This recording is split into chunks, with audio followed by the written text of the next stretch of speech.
நண்பர்களே, இன்னைக்கு நம்ம வீட்டில் என்ன சமையல் பார்த்தீங்கன்னா ரசம், பருப்பு, ஆம்லேட் தான்.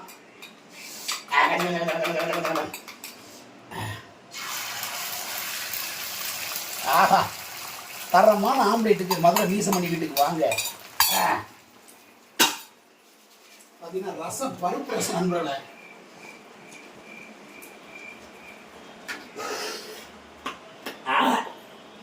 அல்டிமேட்டு பருப்பு.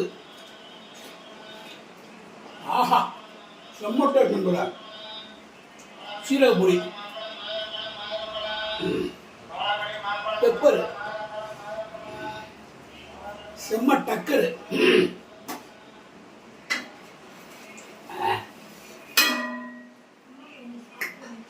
அருமை நண்பர்களே.